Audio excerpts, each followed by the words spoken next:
cold, dark gray day at the Waveland Estates. The kind of day that makes you question the cruelness of fate. Cold winds howled, black cats moaned, or were those lost spirits seeking a home? Moving inside, much to our chagrin, we find a young man unconscious within. He looks young and healthy, maybe 23 years old.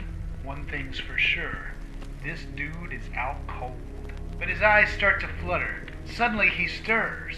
For him the world is nothing but a blur. Finally he stands, somewhat confused. His body feels like it's been physically abused. He feels lots of emotions, like panic and fear, but mostly he wonders why he woke up here. He looks around the room. The decor is pretty old. It smells like death, rotting, and mold. Not content to be confused anymore, our young hero makes his way to the door. The first thing he sees is a long flight of stairs. What dangers lurk above, he's currently unaware.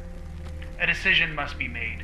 Go upstairs and face the unknown, or stay down here in the dark.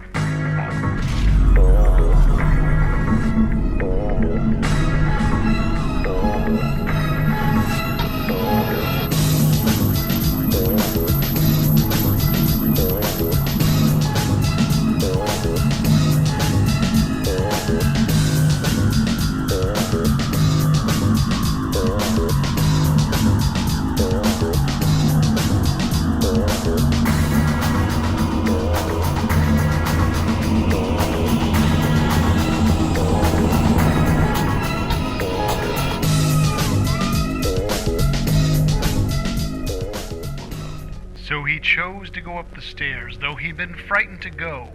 Sometimes you prefer the devil you know. At the top of the stairs were two forbidding rooms, on the right and on the left, both quiet as tombs. Again, he said, again I must choose, not knowing what's to gain, or worse, what's to lose.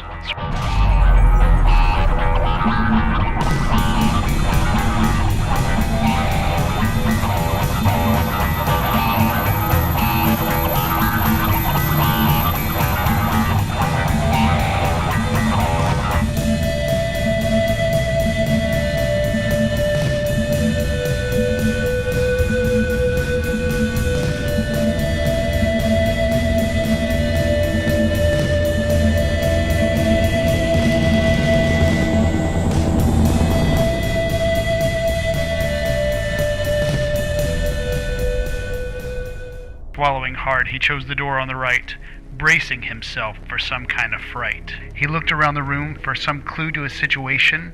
He was not prepared to find a sudden apparition. There right before him, not quite in the flesh, a young woman's ghost in an old-time dress. As shocking as it was her image to see, what came out of her mouth nearly dropped him to his knees. "Kiss me," she said, in a ghostly, airy tone, a proposition that chilled our hero to the bone. Kissing a ghost seemed like a bad idea, but this one was hot. Oh, mamma mia! What to do, as the ghost floated near. His heartbeat was racing. Was this love or just fear?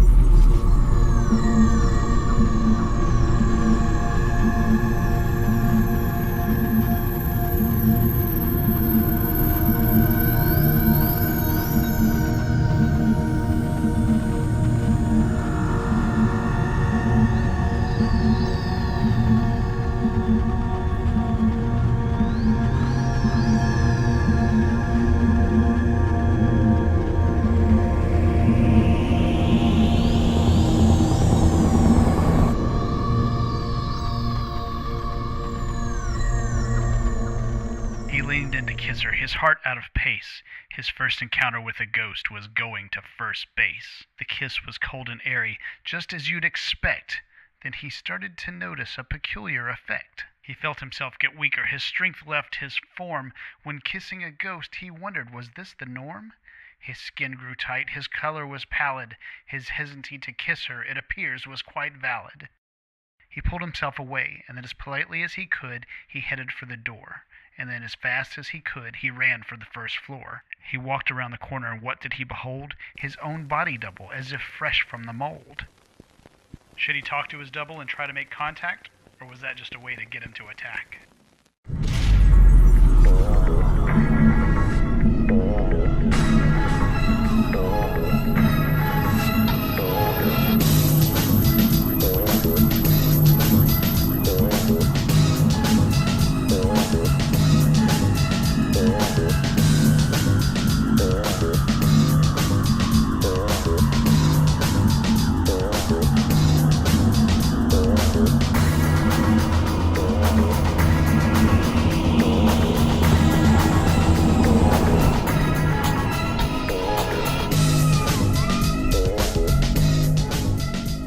They stood feet apart and both of them stared. They were exactly the same, from eyes to nose to hair. Our hero raised his hand to see the effect. His doppelganger did the same to startling effect. So he tried it again, and this time with his right. So what happened next gave him a fright. The copy raised his hand as if he'd been made, but in that hand he was clutching a blade. Our hero was startled and didn't want to die, so he ran out the room to find a place to hide. He shot down the hall and opened a door and stepped into the daylight, outside once more. Outside the house his spirit felt free, now to find his car and away from this place to flee. That's when he saw it out of the corner of his eye, a sight that sent a chill down his spine. A cellar door built into the ground, and from it coming a chilling sound. The door was rattling and shaking about as if someone inside was trying to get out. One last chance, one's decision to make. Get away safely, or this risk to take. He walked up to the cellar, and the noises grew, but something was telling him the right thing to do. He reached for the handle to give it a tug, but suddenly pulled back, and his shoulders did shrug. It's easy for you to vote and tell me what to do, but what if it wasn't me? What if it was you? You want me to open the cellar door and descend the stairs while you guys watch from your comfortable chairs? No way, guys, I'm going home. If you want to do it, go in there on your own. See, we all take chances. Some are big or some are small. The key, it seems, is to be smart above all. Protect yourself, help others, and try to be kind, and never enter a situation virtually blind. Instead, gather information, make an informed choice, and try to listen to that internal voice. If you can remember all of that in a haunted house or on a normal day, you'll find good choices really do pay.